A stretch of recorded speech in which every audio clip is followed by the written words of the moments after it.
The photo on the left shows Casey at one of her lowest points after being caught stealing and using drugs. The photo on the right captures her transformation after living in an Oxford house. Casey described her upbringing as rooted in a good and loving home. Yet at 16, after meeting her boyfriend, she began skipping school, experimenting with meth, and running away. By 18, she had given birth to a son, followed later by a daughter, but she admitted she felt little connection to motherhood. Over the next 15 years, her life became a cycle of drug use, repeated jail terms, stolen cars, and identity theft. Eventually, she was caught again and faced a stark choice: 65 months in prison or participation in substance abuse treatment. Though reluctant, she opted for treatment and upon release was placed in an Oxford house where she remained for 2 years. During that time, she gradually rebuilt her relationships with her family and children. Reflecting on this journey, Casey said, But that's because there was something really broken inside of me. And you're coming from a life of people not believing in you. You're coming from a life that you have completely destroyed and set on fire. You're coming from people betting against you, not wanting to hear anything that you have to say. Like you're coming from all of that. You live in an Oxford house.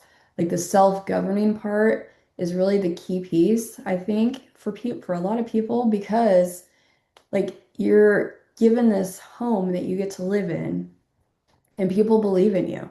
If you're struggling, you can talk to somebody at any given point.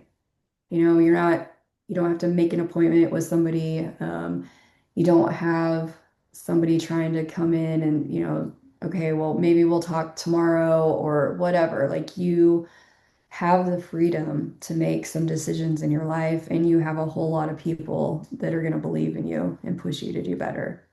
And all the while through that time, like you're gaining pieces of yourself that either you never had or that you've lost and that you thought would never come back. So when somebody else is struggling, that's where people kind of really band together and you can have those conversations and um, not feel stupid for saying something or speaking up. Like nobody's, some people may not like it. Like if you see something going on with somebody else that you're living with or whatever, and you say something to them, you know, people are pointing those things out for a reason.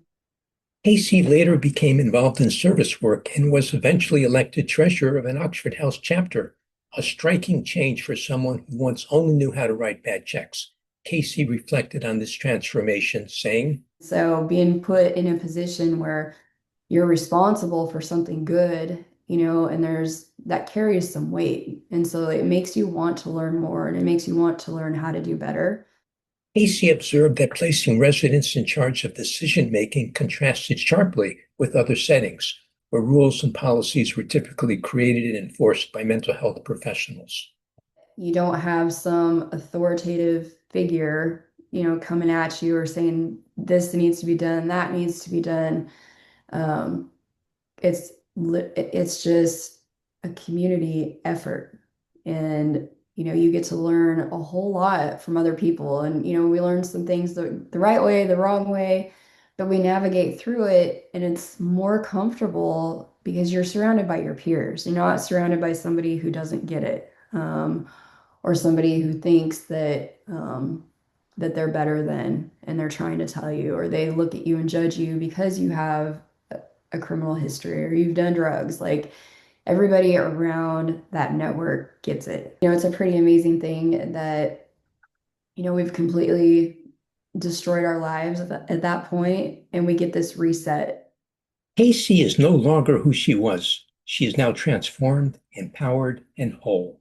I'm the most proud of is being able to stand up for what I believe in and stand up for other people and be a productive person, not only in society, but being able to show up for my family and my kids.